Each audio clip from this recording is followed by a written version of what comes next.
Coming up on this edition of A Warrior Spirit. And I severed my femoral artery, and if you don't have anyone to help you, if you go into shock, you typically bleed out between 2 to 5 minutes, just because of the loss of blood. And I had lost 3 liters of blood. So I'm just very, very thankful to be alive. And I think it's definitely shifted my perspective on life. A Warrior Spirit provides a platform for independent voices, professionals, and thought leaders to share their insights, experiences, and perspectives. The views and opinions expressed by hosts and guests are their own and do not necessarily reflect the views of Praxis 33 or its affiliates. Content shared within this program is intended for informational, educational, and inspirational purposes only. While the host and some guests may be professionals or subject matter experts, the information presented is general in nature and should not replace personalized advice from qualified professionals regarding your individual circumstances. By viewing this program, you acknowledge that any decisions or actions taken based on the content are your own responsibility.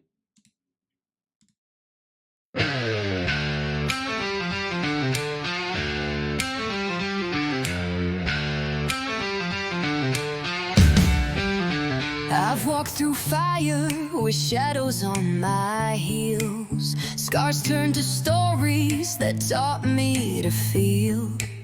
Lost in the silence, found in the flame. Now wear my battle cry without shame. This isn't the end, it's where I begin. A soul that remembers the fire within.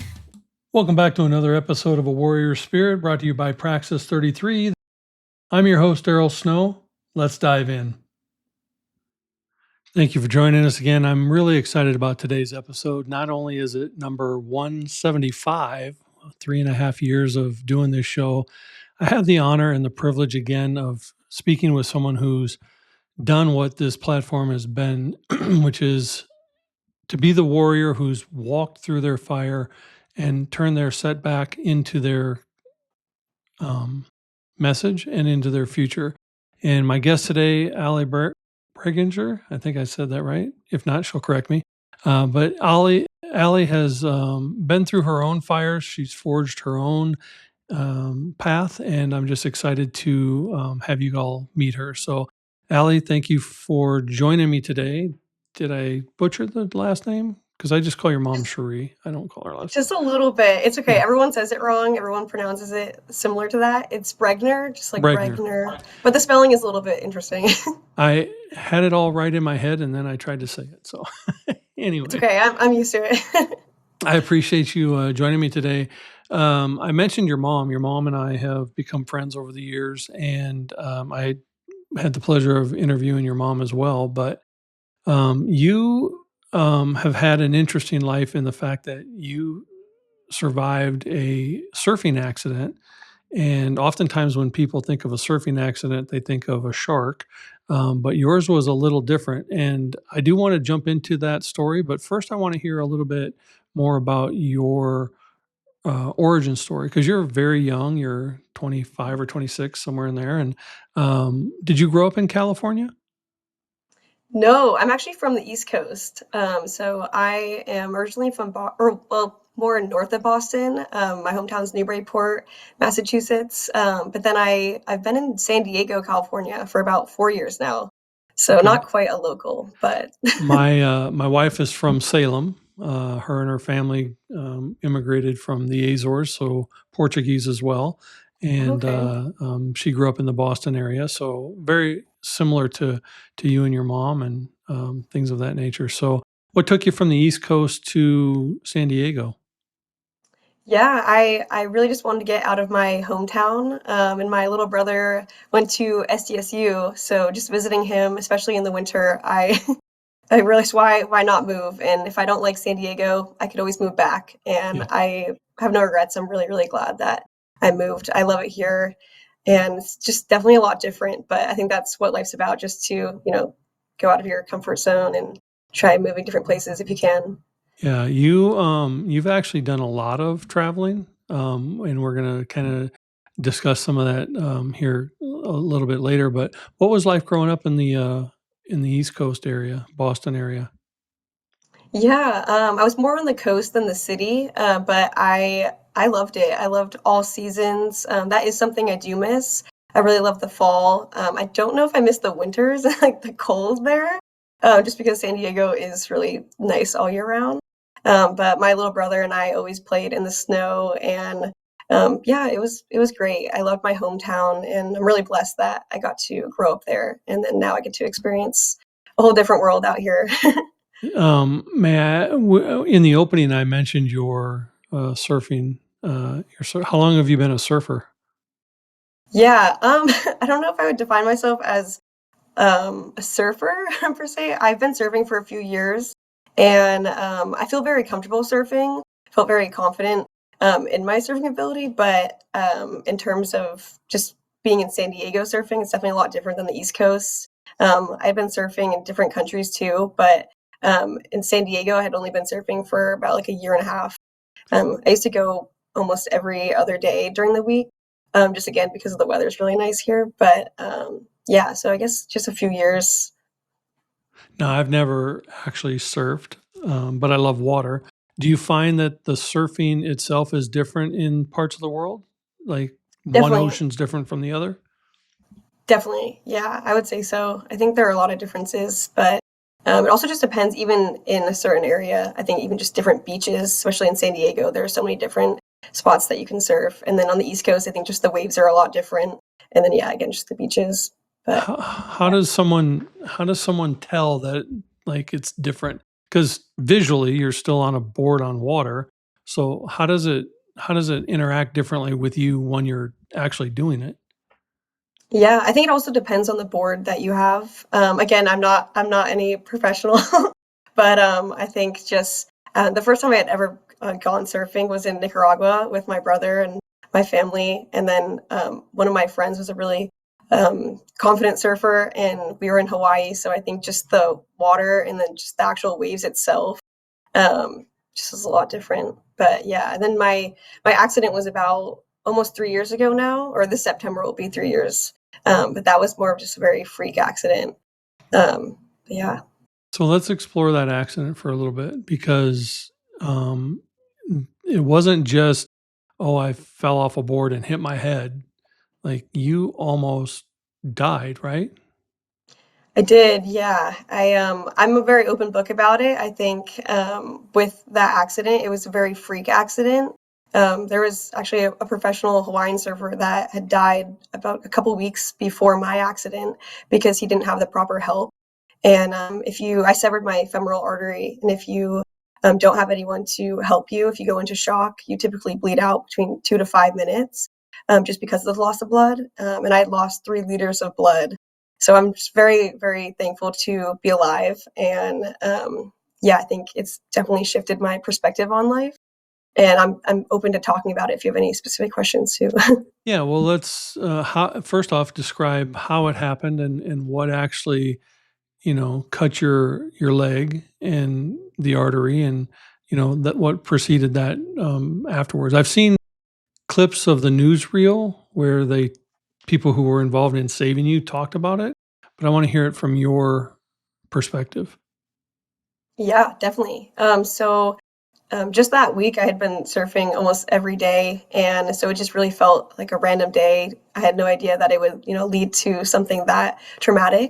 But I had been surfing with a few friends, and we were out there for probably not even half an hour. It was just a sunset surf, and we actually all wiped out on the same wave, but we weren't super close to each other. So part of the reason it was also very intense was that no one was super close to me. So when I came up from the water, it was actually just like a pool of blood. Like I didn't even know it was me at first, and my whole leg was completely ripped open. And I am not anymore, but I used to get very queasy with blood. So just initially, I came up from the water and saw my entire leg open, and I went into shock. And then when I came back up from being unconscious, it felt like an axe was going in and out of my leg. It was just very intense. And I remember my friend swimming over to me, and it was all kind of blurry. And he actually carried me out of the water and used the surfboard leash as a temporary tourniquet.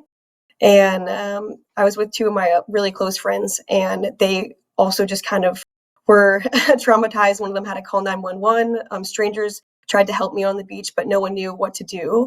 And I think in situations like that, I'm just really thankful that my other friend had known what to do. He used a makeshift tourniquet and then got one of the lifeguards to help me. And then I was probably on the beach for just a few minutes, and I had already lost 3 liters of blood, they said.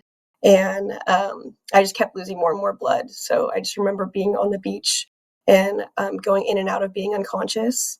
But in terms of the actual accident, I just wiped out, and the fin of the surfboard sliced through my leg, and I had to pull it out a little bit. I don't fully remember, that whole situation. It just happened so fast, and I just remember coming up from the water and just trying to breathe and catch my breath. And when I was in the ambulance, I just kind of accepted that I was going to die. And I think some people come close to situation, or maybe not some people. I don't know if that's very common, but just, if you have a serious situation. And I remember breathing, and every breath, I just kept trying to calm myself down. But I felt that if I closed my eyes, I didn't know if I would wake up. So I was just really fighting to keep my eyes open because I wasn't ready to die. And I just remember being really scared, and just hearing all these different things around me, and just looking at the paramedics, and it was still just very blurry, but I was very aware of where I was, but also very out of it as well, just because of all the blood I lost. And I remember them, talking to me to, stay with us, stay with us. And I mentally was there, but I physically couldn't say anything. And that I don't know, it's just very scary. No, that's very astute for a young person or any person in that kind of trauma to be aware that, hey, I need to stay awake here. I need to participate in my own saving of my life and do that. So once they got you to the hospital, and I'm going to show a quick picture here. I'm going to circle back to this picture later on, but I'm going to show this picture just so people can see the scar on your leg and how Yeah, deep the wound actually was. So like that's not just a little puncture wound. That's an actual slicing of the arteries. yeah. So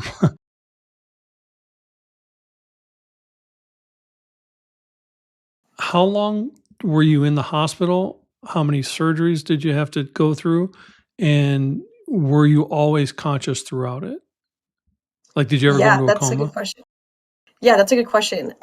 So in terms of the surgery, I only had one surgery, and it was an intense, immediate surgery. Right that night from being in the ambulance, they rushed me to the hospital, and I remember I was unconscious getting out of the ambulance. I don't have any recollection of that.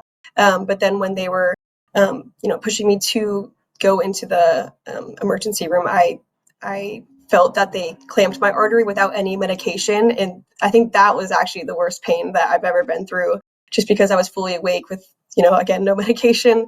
And then I went unconscious again, and I don't remember anything up until after my surgery. I woke up in the hospital bed. I did not know where I was.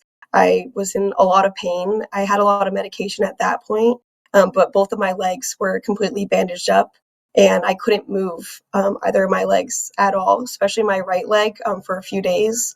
And I could just, I think the look in my friends and my family's faces were very supportive, but also I could tell that they knew things that I didn't know. And I later found out that I almost lost my right leg if I didn't feel any, um, just anything for the next couple of days, that they potentially would have had to, amputate it. And I think my life just would have been a lot different.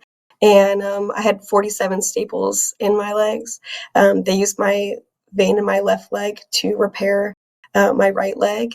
Again, just very thankful that the surgery was successful. And yeah, I know my mom actually had been visiting from Boston, so she just happened to be there that week, which was also very I was very thankful for that.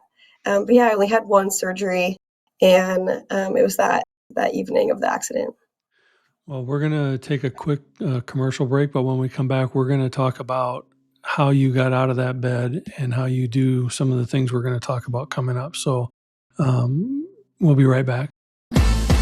We are queens, yeah, let 'em see, ruling the world, full of energy, Musculabios, we're fierce and bold, own your story, let your colors unfold. We're the queens, standing tall and proud, in a world full of colors, let your voice be loud, Besitos beauty, we're the fire, the light, empowered, unstoppable, ready to ignite, grab your shades, it's time for the glow, confidence in color, let the whole world know.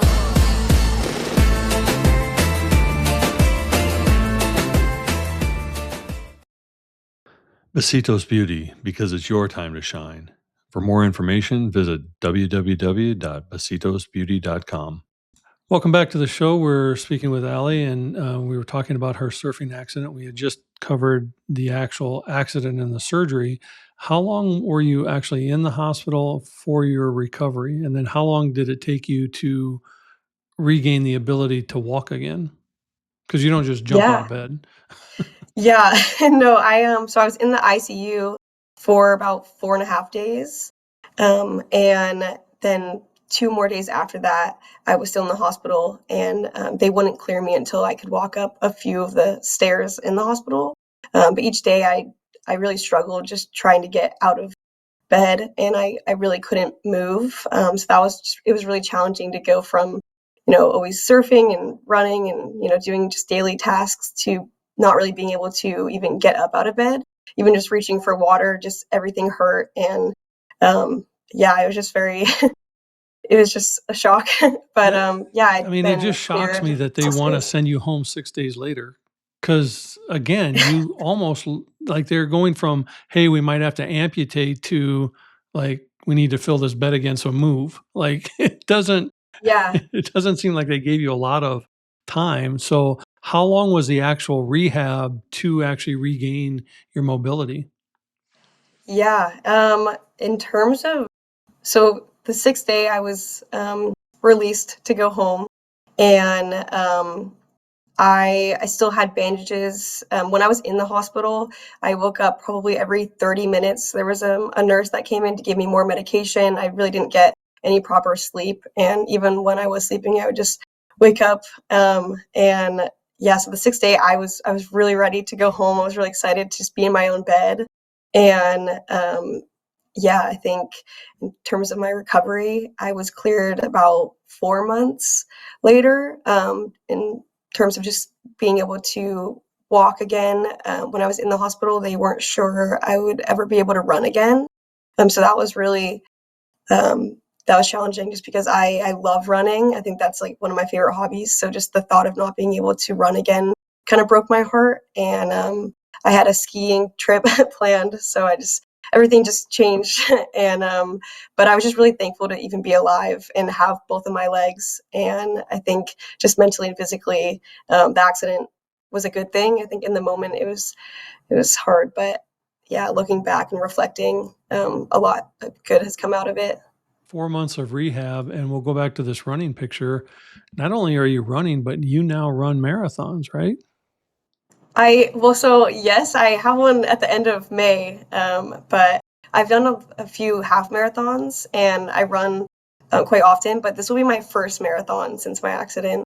And I'm really excited because I Yeah, well, didn't think, again, as I that'll mentioned. just be a couple days from now, so you'll get to, do your marathon. I have friends who run marathons, and, like, I'm lucky to run to the kitchen, so what propels someone to want to run a full marathon? That's a great question.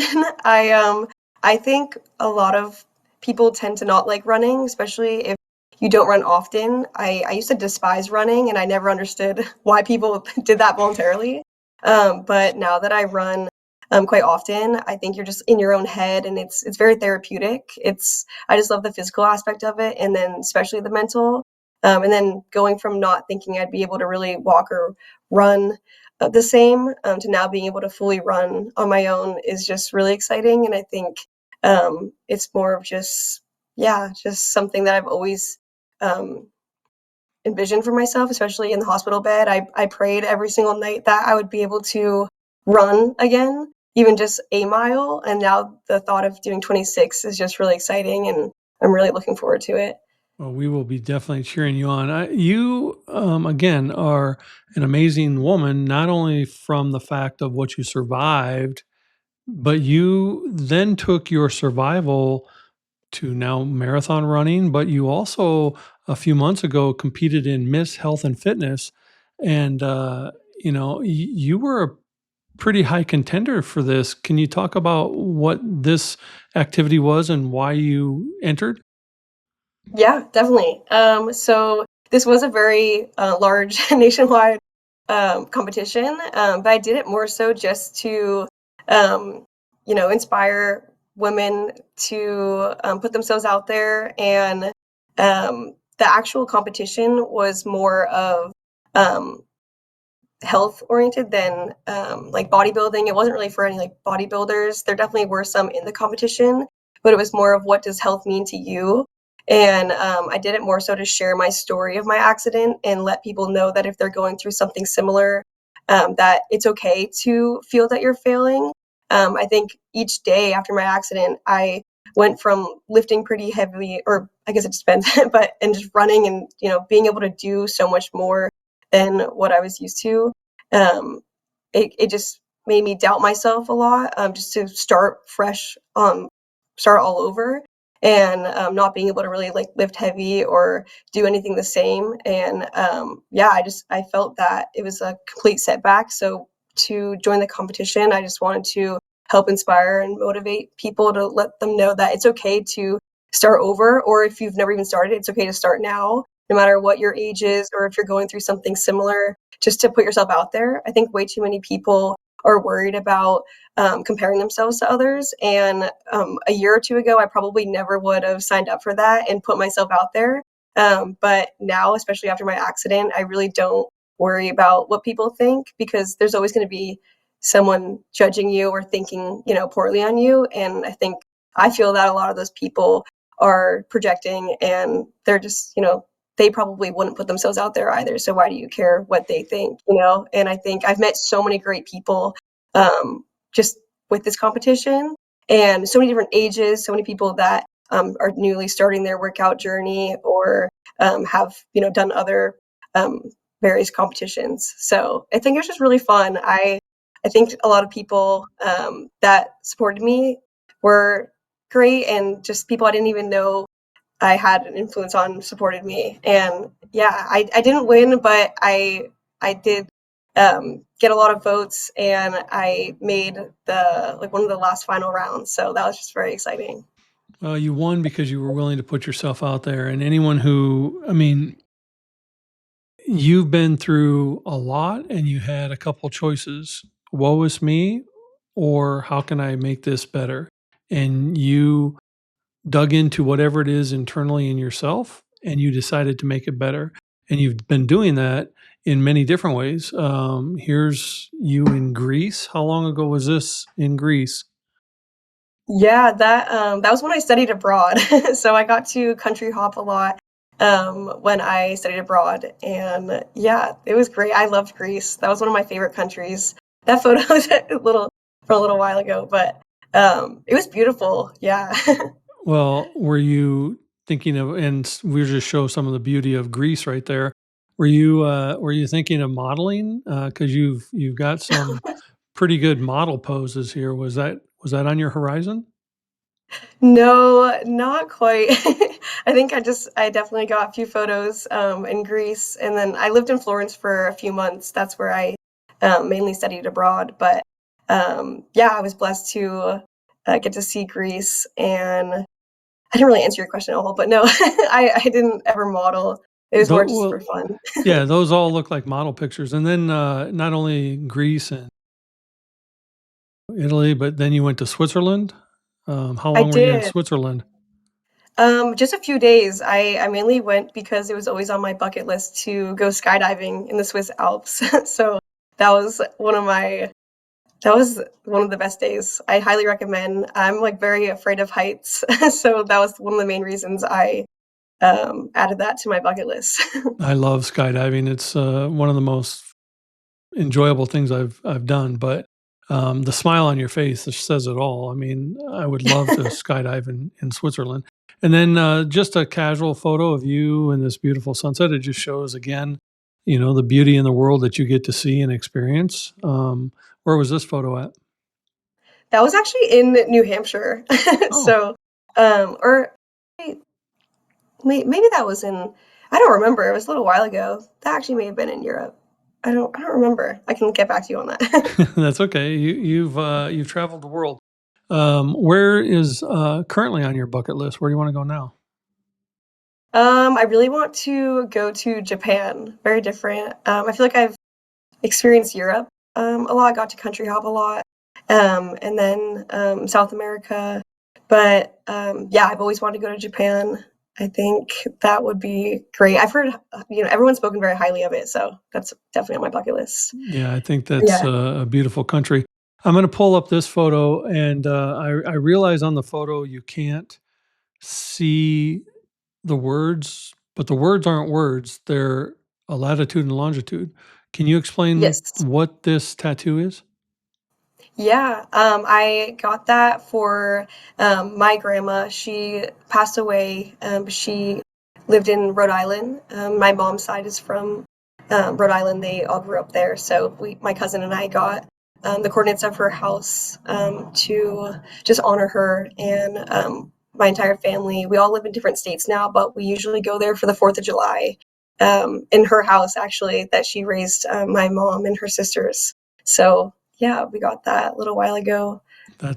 That's really cool, and it's a great way to honor a loved one. It's also very Yeah. unique, which I feel a lot of what you have lived is kind of unique. I also know that you're an artist, and you have Tats and Teas by Alli, or you did or have. Yeah. What is this? Because I've seen some of your drawings, and you're really a talented young lady. So tell me about Thank this you. business.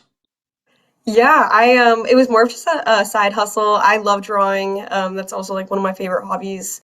And in college, I created tattoos for people. I didn't actually, do the tattoo, but I designed what they were interested in, and people started Venmoing me for it. They're like, "Oh, I'll pay you if you design this." And then one of my close friends was like, "You should make a business out of it."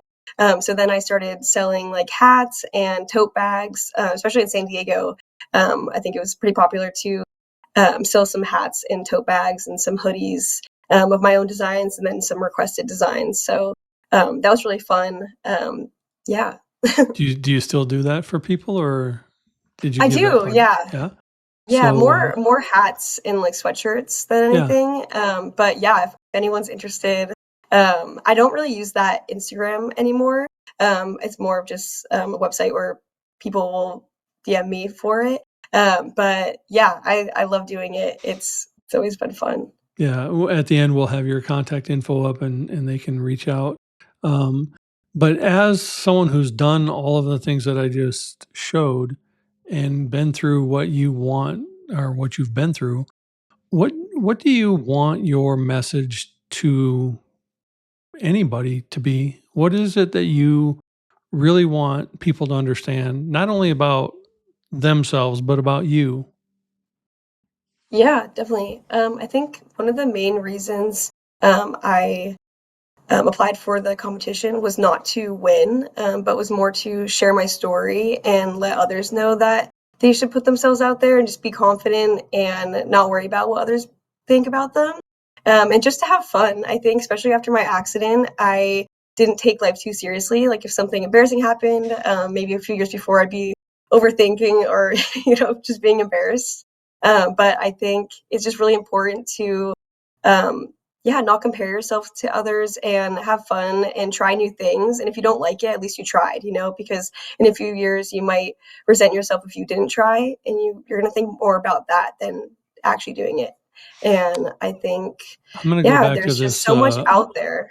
Yeah, I'm going to go back to this photo for a minute because I have two scars on my neck from two fusion surgeries. I have two scars on my legs from when I was a child and had to have surgery on my legs. But I know growing up with those two scars on my legs. I used to wear, higher socks to cover them. I wouldn't ever hardly ever wear shorts. I was always very self-conscious of the scars Yeah. and didn't have the boldness that you're obviously displaying here. And so what helped you learn that the scar doesn't matter, but you do? Yeah. I full transparency, I did struggle with it, I think, for a couple months after my accident, and it was just really hard to not think about it just because even going to the grocery store, I had so many strangers look at my leg, and you really don't realize how that will feel until it's you. And even if people weren't judging in a negative way, it just, it's hard to not feel that.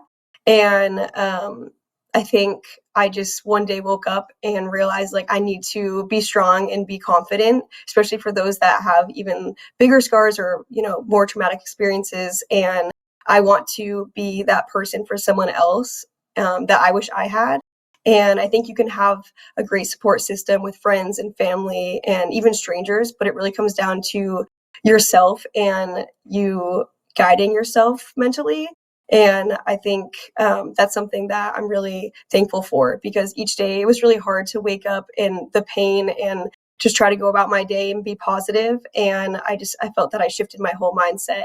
And I just told myself that it's a badass scar and I need to rock it and, feel like confident. And now I actually like always wear shorts, especially working out. I always I never hide it, and I always bandaged it up. And I was actually more insecure with the actual bandages on my legs than the scar, just because it was intense. I don't know if I can also send over some photos, but I had bandages from my knee all the way up, and it was just a lot.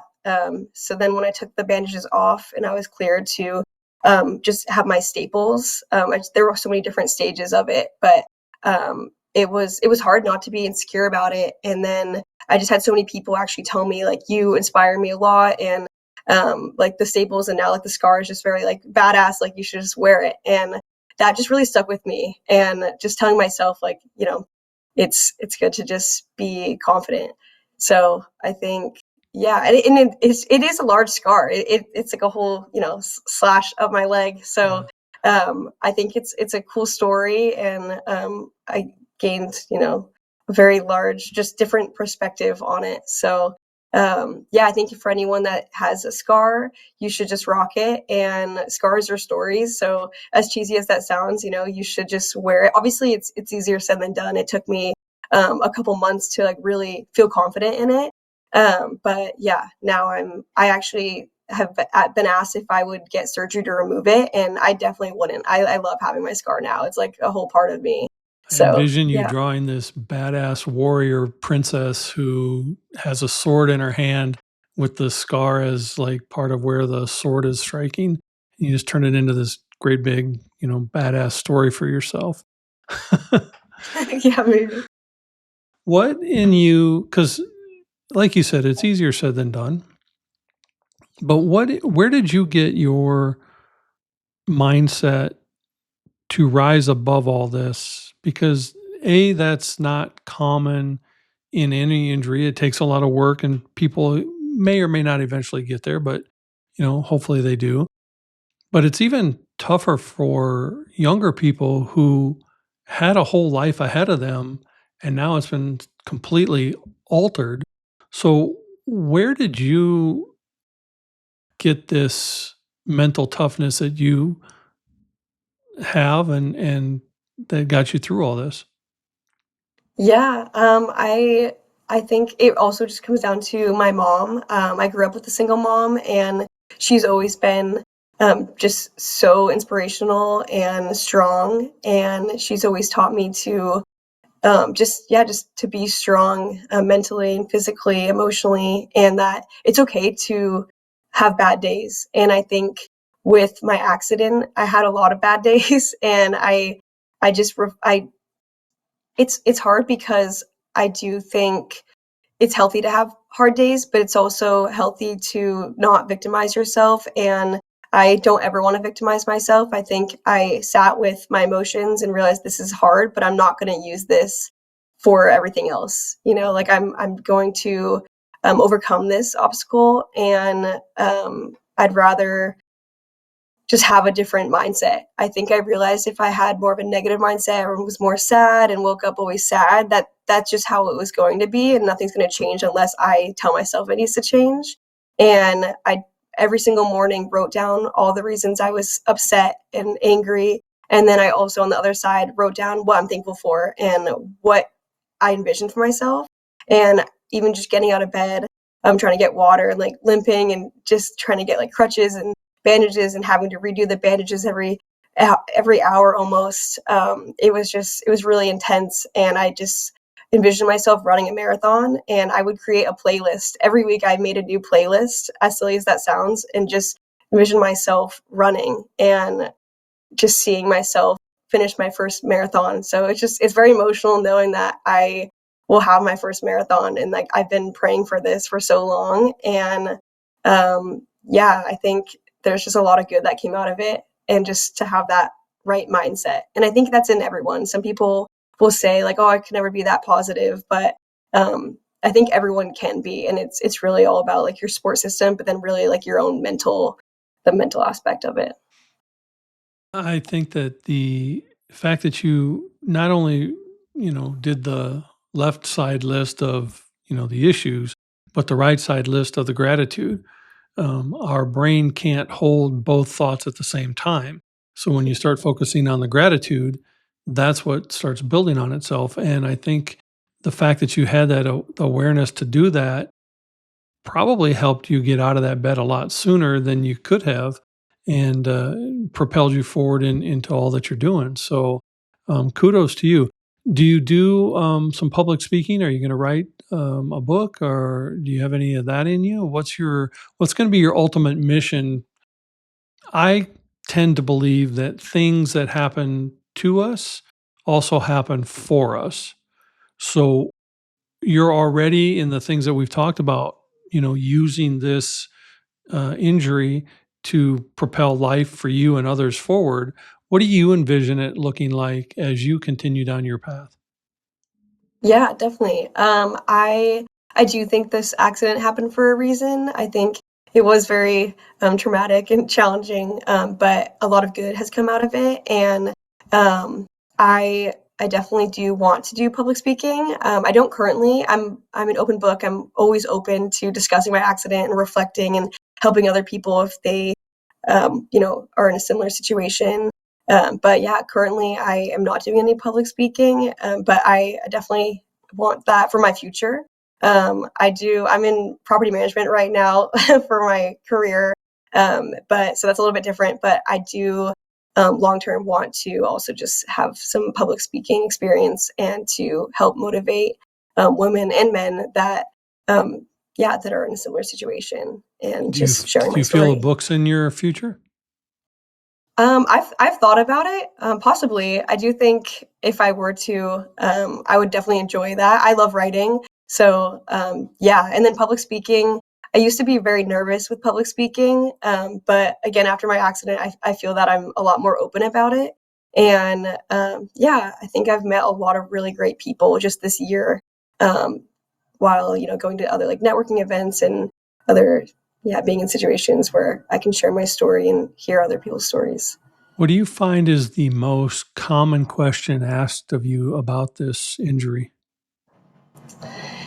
Um, Probably if there are a couple, but I think the main question was, did I think I was going to die, or did I die? And I think I kind of, mentioned that briefly in the beginning, but I did accept that I was going to die in the ambulance, and I think that was just the scariest situation, or scariest experience that I've been in, just because my whole life flashed before, and it's just, yeah, you don't really picture that for yourself. You don't ever think you'll be in a situation like that, especially this young. And that just it made me realize how much I haven't done yet, and made me question, why am I holding back? Why am I not doing so many things? I keep saying, oh, I'm going to do this, I'm going to do that. But when you're in a situation like that, you realize you almost feel guilty that you haven't done those things sooner. And I think a lot of people hold back on doing those things because they're worried about other people judging them. But just being in the ambulance, I didn't even care about that. And just all my thoughts, I felt like I was there mentally, but physically I couldn't speak, I couldn't really move, but mentally, like, all my thoughts were in my head. And it was the most interesting experience I've ever been in. Do you feel like you died? I do remember going unconscious and just seeing all white, and like they say in the movies, and being mentally there, but I couldn't open my eyes, and I did feel that I died. I still to this day don't know what, like, everything. I just have like a very vague memory of going in and out of being unconscious. But I do feel that I was at peace. Like, I felt like I was breathing and trying to catch my breath, and just everything was very intense. But then when I saw the all white, I just kind of was at peace. And it was just a very interesting It's very experience. interesting. Do you feel you saw it from a 360 view where you could see what was going on, but you were somewhere else? I did on the beach. I remember seeing myself like on the beach. And that was also really interesting. Just the whole event was just very intense. And there were a lot of moments where I remember a stranger, she was above my head on the beach, and she kept asking me questions like, just, what's your favorite color? Like, Alli, stay with us. Where are you from? Little things like that. And I couldn't really answer. And I remember like kind of like looking around and seeing everyone in the fear in my friends' eyes were just something I wouldn't wish upon anyone. And they were all like crying. And I think it's also scary to, you know, wonder if that's your friend's last day, and but also for yourself. And yeah, just a lot of emotions. It's a roller coaster of emotions. But yeah, I think that's the main question that I've been asked. Or how did I shift my mindset, or how did I stay so positive going from working out and going to work and having like, everyday tasks be so easy to then so challenging, even just driving. I'm not one to, or I guess now I'm a little bit different, but I used to struggle with asking for help.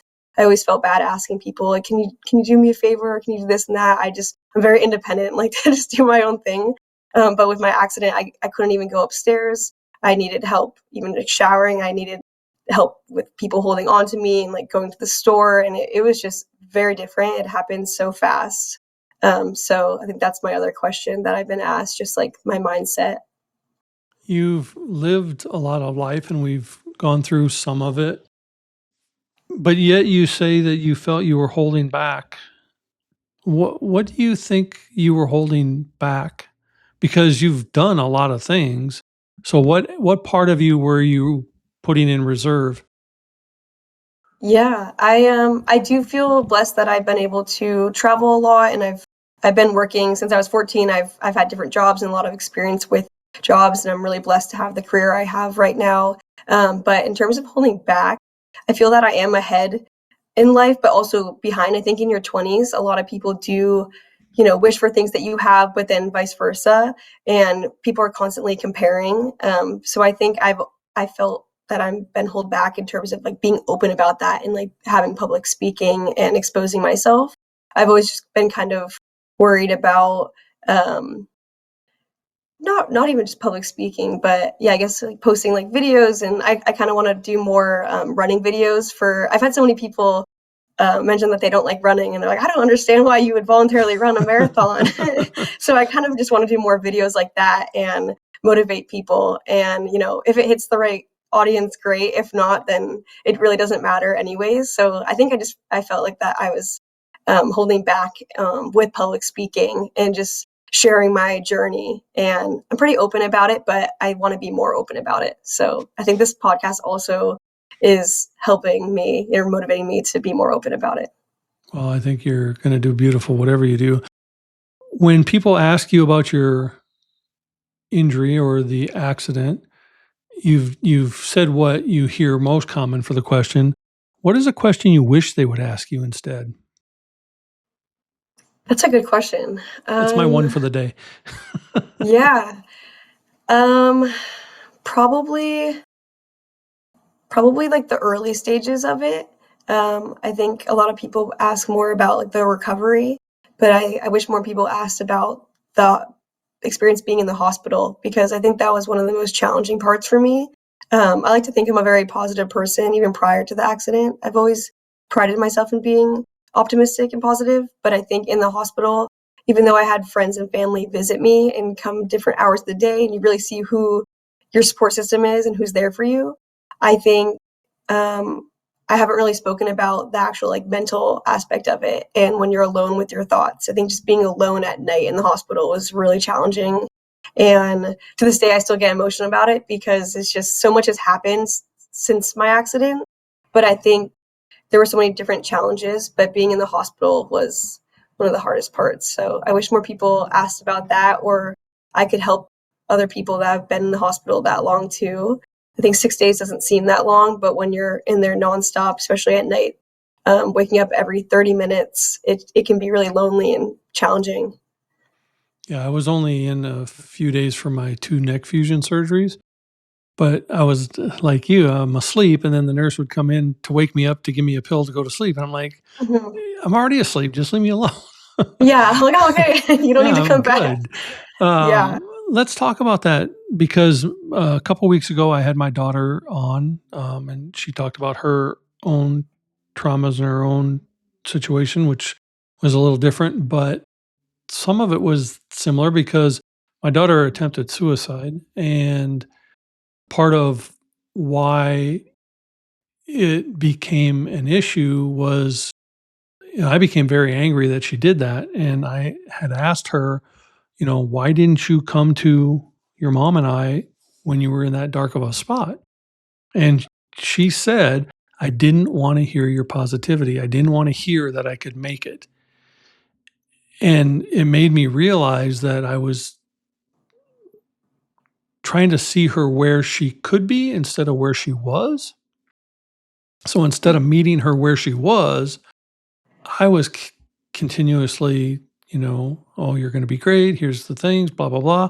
And so for her, it became toxic positivity instead of just positive. So, and I know the situations are different, but the mental darkness is not. So tell me about the hospital and why that was so challenging. What part of that do you want to share that people aren't asking about? Yeah. Well, first off, I'm really sorry about your daughter, that's really scary, Oh, and she's think here, so yeah. I'm good. And so Yeah, is she. yeah. Well, good. Yeah. Well, yeah, I think, with the hospital, it's interesting actually because I really haven't shared any of this, but I'm open about sharing anything. But I think I haven't shared it because it was, a very dark, um, place in my life, and I think I agree with your daughter. I think it can be really challenging when you are in such a you have such a heavy darkness in your life, and too many people are like, "It's okay, you got this, and it's gonna be great," and it's easier said than done when it's not them, and I think not enough people talk about that, and, it's good to be realistic, but then also positive, and I think those are 2 different, concepts, and, um, when I was in the hospital each night, I've always been religious, but not always spiritual, and I think I've gained a lot of just being spiritual and religious, but more spiritual when I was in the hospital. And yeah, I just really like envisioned myself getting out of the hospital and sharing with friends and family. And I think some of my friends didn't know if they should ask how I'm doing or, say like, we got this. It was just kind of hard. But then, yeah, some of my closer friends would just be very real with me and be like, yeah, like this sucks. Like, how you doing? And I think just, having a combination of some dark humor, but then also being positive really helped. I think that's really just, helped guide me through that accident But in my when you're going recovery. but when you're laying in the hospital bed for 6 days and you're surrounded by all this, "Yeah, you can do it. Yeah, you can do it." Naturally, there's a part of something in us that goes, "Bullshit, I'm freaking in the hospital with my leg half cut off, and I may never Yeah. even, they're talking about amputating. What do you mean I can do it? So Mhm. describe the dark part so that we know how you got to the light part. Because Yeah, obviously you're here and you're doing well, but definitely. describe the part you didn't mention to people. Yeah, I think so. Each day got a little bit easier for me being in the hospital because I just knew that it was one day closer to me getting released. And I think just having a healthy balance of being, upset and really sticking with your emotions, and then also being positive and excited. I think it's not realistic to be positive the whole time. And even though I'm a positive person, I wasn't always like, yes, like, here we go. Like, there are a lot of mornings where I like, usually I'm a morning person. There are a lot of mornings where I just really didn't want to talk to anyone. I just was in so much pain. Again, it felt like an axe was going in and out of my leg. And I was just really ready to be out of the hospital. So I think if I were to give any advice or at least share my experience, I would say being realistic, but then also positive. So just being able to journal what you're feeling is healthy. But then also, I think sometimes you really don't want to journal. And I think I was overhearing people say, just journal, it's healthy. They're like, I don't want to journal. I just want to be out of the hospital. And I think just like as silly as it sounds, just talking to myself and talking myself through it and letting, you know, my family and friends know that like I am okay and that I will talk when I'm ready. And I think just being silly and, also finding joy in little things too. And that really helped me just talking about what my next steps were and starting small to then bigger things. So And what do you just little, want as you, I mean, you're in your mid 20s now and you're going to run your first marathon in a couple days and you're going to do wonderful. And then you'll probably get the fever to run more of them. So, yeah. but what do you want your future to be? Because you're young enough now and you've had this life altering experience and you have a, I don't give an F attitude about, I'm just going to go for whatever it is, which is great. I think everyone should embrace that. But what do you want it to be now? Yeah. Trying to think. I think with just getting out of the hospital, I was still very positive, but I did feel that I lost myself a little bit just because I was so used to being, out and about and being able to work out and just even just driving and going for a walk and little things like that. It's really hard to just, feel that you're taking a step backwards. But I was just really thankful that I did lead to recovery. I still can't fully feel my right leg. I actually can't feel my right knee, and I still have some nerve damage, but I was cleared to go skiing a few months after that, about like 5 months after. And yeah, so I was still a little bit worried about just certain activities, but that really helped me to stay positive. And I think I had short term goals and then long term goals, and then completing my short-term goals really help me remain positive and feel that anything's possible, as cheesy as that sounds. But what do you And want? What do yeah, you want those long-term goals to look like for you? yeah, I want to just still have a great career and have a really good work ethic, but then also have a great balance with working out and new friendships. I still have some great older friendships too. One of my best friends from third grade is actually flying down to run the marathon with me. So I'm excited for that. And then I think just meeting new strangers too. I've really put myself out there meeting new people and just starting a random conversation. And you really never know who's next to you, even at the grocery store or at a coffee shop. And I think that's just one of my long-term goals too, just to keep meeting new people, even if it's just one conversation and you'll never see them again. Everyone tends to have some advice and their own journeys, and I love just asking questions and learning about new people. So I think with work, I would like to have that as a long-term goal, just still do well career-wise, and then down the road get married one day, have kids, but right now just really focusing on trying new activities. Make your mom a grandma. Yeah, she does not want to be a grandma anytime soon though.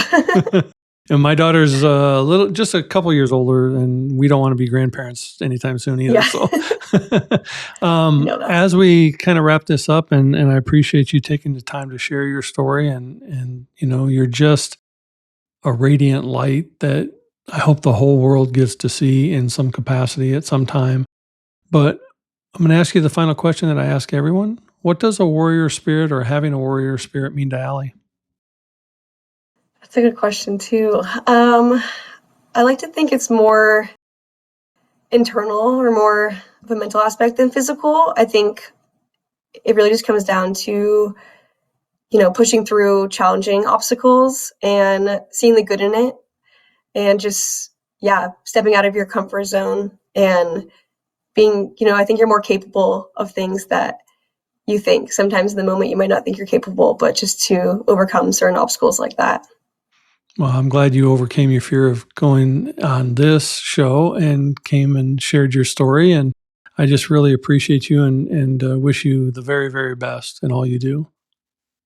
Thank you. No, I'm really glad that we got to, that I got to be on here. And it's been so nice meeting you. My mom's spoken so highly of you too. She's a wonderful lady. And if you'd like to get in touch with Alli, you can do so on her social media accounts or Facebook, Instagram, and LinkedIn account. And then, as always, thank you for joining us on this edition of A Warrior Spirit. We're now on all the major platforms, as well as on Roku via the Prospera TV app and at breakthroughradio.net. So be sure to like or subscribe to catch all the episodes. As always, the journey is sacred, the warrior is you. So remember to be inspired, be empowered, and embrace the spirit of the warrior within. It's not just about the fight, it's how we rise from it.